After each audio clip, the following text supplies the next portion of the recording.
कहानी की शुरुआत में एक लड़के को दिखाया जाता है जो अपने भाई को ढूंढता हुआ एक पार्टी में आता है।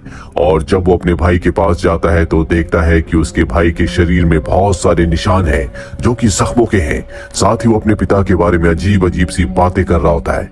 उसका भाई ये सुनकर डर जाता है क्योंकि उसके पिता की मृत्यु को कई साल हो चुके हैं। वो अपने भाई को लेकर नीचे आता है, लेकिन तभी उसका छोटा भाई उसके ऊपर हमला करके उसे जख्मी कर देता है। साथ ही वो अपने आप को भी खत्म कर देता है।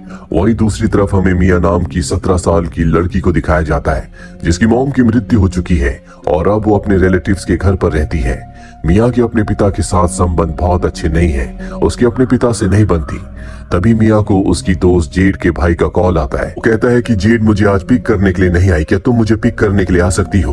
मिया उसे पिक करने जाती है और जब ये दोनों ड्राइव करके वापस आ रहे होते हैं तभी इनकी कार के सामने एक जख्मी कैंगरू आ जाता है। या उसे नुकसान नहीं पहुंचाना चाहती, इसीलिए वो अपनी कार साइड से निकालकर जेड के घर पहुंच जाती है, जहाँ पर जेड अपने दोस्त के साथ होती है जो कभी मिया का भी दोस्त था।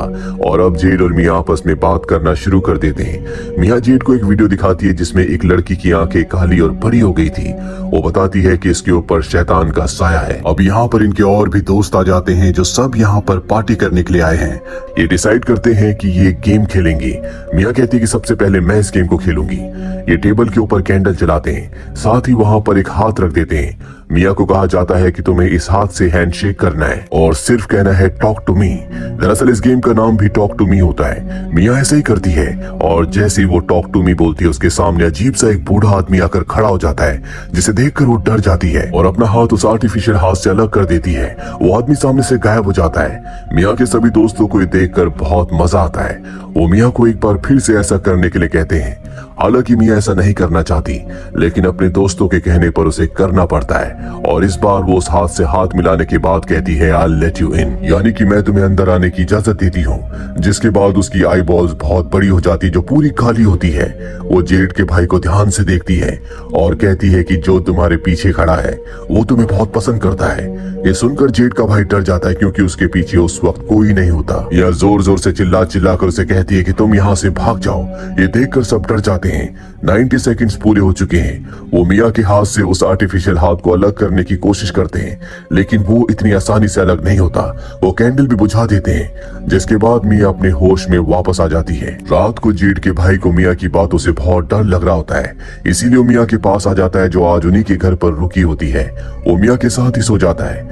मिया उसे कहती है कि एक सपना मुझे बार बार आता है, जिस सपने में मैं एक आईने के सामने खड़ी हूँ, लेकिन आईने में मैं अपना साया नहीं देख पाती।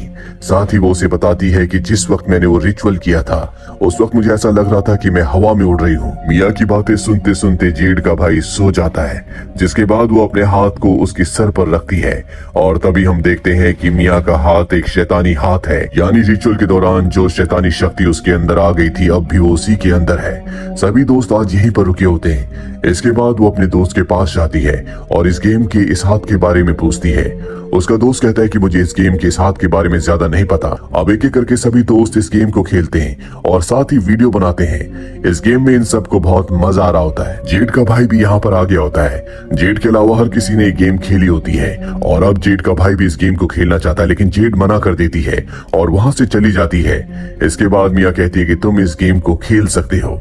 हालांकि मिया को ऐसा नहीं बोलना चाहिए, लेकिन इस वक्त मिया के शरीर के अंदर शैतान है जो उससे सब करवा रहा होता है। और अब जेड का भाई इस गेम को खेलता और कहता है लेट यू इन, और जैसे वो कहता है लेट यू इन उसके शरीर के अंदर मिया की मॉम की आत्मा आ जाती है जो मिया से बातें करती है। मिया अपनी मॉम से बातें करके बहुत ज्यादा इमोशनल हो जाती है और इसके तुरंत बाद जेड का भाई अपना सर पटकना शुरू कर देता है क्योंकि उसके शरीर के अंदर अब वो आत्मा आ चुकी है जिसके बारे में मिया ने कहा था कि वो तुम्हें पसंद करता है, वो तुम्हारे पीछे खड़ा है। दरअसल वो आत्मा इस गेम के खेलने की वजह से आत्माओं की दुनिया से आजाद होकर जेड के भाई के शरीर के अंदर प्रवेश कर चुकी है।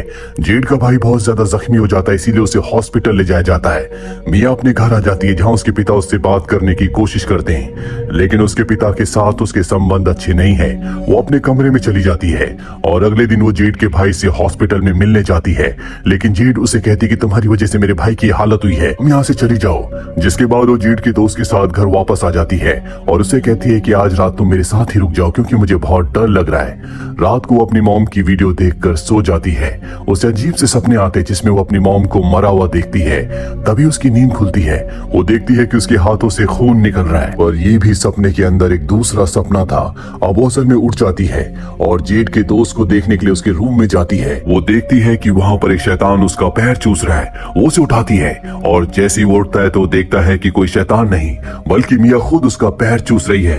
वो उसे दूर करके वहाँ से चला जाता है, जिसके बाद शैतान बार बार मिया को ये एहसास दिलाता है कि जेड का भाई बहुत तकलीफ में है, तुम्हें उसकी तकलीफ को आजाद करना होगा। मिया ये बात अपने दोस्तों को बताती है, जिसके बाद ये सब के सब उस लड़के से मिलने जाते हैं जिसे हमने इस कहानी की शुरुआत में देखा था, जिसके भाई ने अपने आप को खत्म कर लिया था।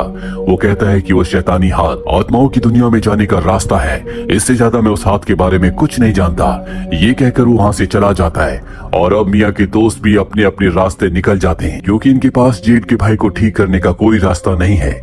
लेकिन मिया और जेड का दोस्त दोनों की दोनों हॉस्पिटल आते हैं, जहाँ पर ये देखते हैं कि उसके भाई की तबीयत बहुत ज्यादा खराब है। अगर जल्दी कुछ नहीं किया गया तो उसकी जान चली जाएगी।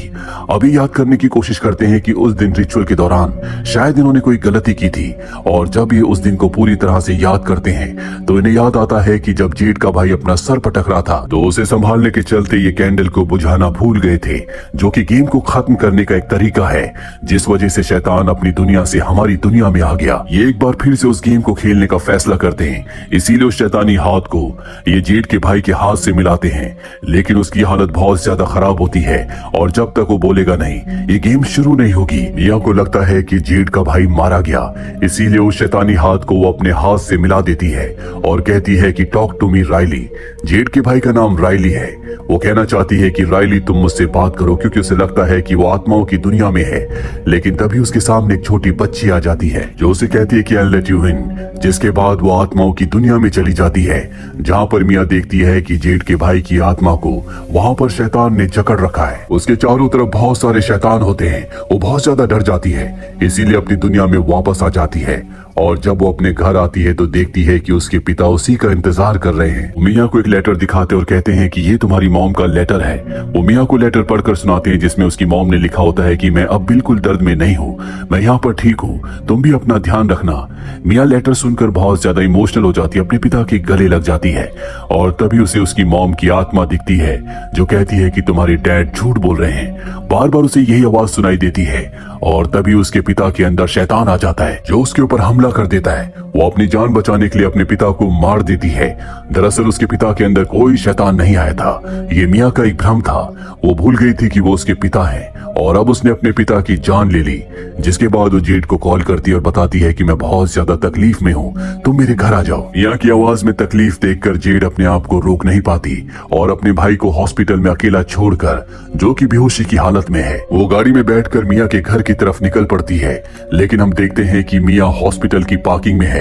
दरअसल वो चाहती थी कि जेड वहाँ से चली जाए जहाँ पर उसका भाई है, और अब वो जेड के भाई को व्हील चेयर पर लेकर बाहर आ जाती है। दरअसल ये सब मिया नहीं बल्कि उसके अंदर जो शैतान है वो कर रहा है। वहीं हमें जेड को दिखाया जाता है जो मिया के घर के बाहर पहुंचकर मिया को बार बार कॉल करती है, लेकिन वो उसकी कॉल रिसीव नहीं करती। जिसके बाद वो घर के अंदर जाती है। वो देखती है कि जेड के पिता ऑलमोस्ट मारे जा चुके हैं, उनकी हालत बहुत ज्यादा खराब है, वो अपनी जिंदगी की आखिरी सांसें ले रहे हैं। वो समझ जाती है कि ये सब मिया की चाल है। वो अपनी मॉम को कॉल करके मिया के बारे में बताती है और खुद भी हॉस्पिटल आ जाती है। वहीं हमें मिया को दिखाया जाता है जो जेड के भाई को व्हील चेयर पर लाकर सड़क के बीचों बीच खड़ा कर देती है। अब भी वो कुछ होश में है, इसीलिए उसे कुछ समझ नहीं आ रहा होता कि वो जेड के भाई को मारे या नहीं। तभी उसके सामने शैतान आता है जो उसकी मॉम के रूप में होता है और बार बार उसे जेड के भाई को मारने के लिए कह रहा होता है। लेकिन मिया को अब भी इतना होश है कि वो समझ जाती है कि ये गलत है, इसीलिए वो जेड के भाई को गाड़ी के सामने फेंकने की बजाय खुद गाड़ी के सामने आ जाती है, जिससे वो बुरी तरह से जख्मी हो जाती है। जेड मिया को हॉस्पिटल लेकर आती है। मिया की हालत बहुत ज्यादा खराब है। वो जब हॉस्पिटल के कमरे में होती है तो वो मिरर में अपने आप को देखती है, लेकिन सच्चाई तो ये होती है कि उसे मिरर में अपनी परछाई नहीं दिखती, यानी कि उसकी आत्मा अब भी आत्माओं की दुनिया में कैद है। जैसा कि उसने सपने में देखा था कि उसे मिरर में अपनी परछाई नहीं दिख रही, उसका सपना पूरा हो गया है और तभी उसे आत्माओं की दुनिया दिखती है जहाँ पर एक कैंडल जल रही होती होती है। जब वो कैंडल के पास जाती है तो वहाँ पर एक हाथ होता है। वो उस हाथ से हाथ मिलाती है, जिसके तुरंत बाद वो एक पार्टी में पहुंच जाती है जहाँ पर एक लड़का इस गेम को खेल रहा होता है।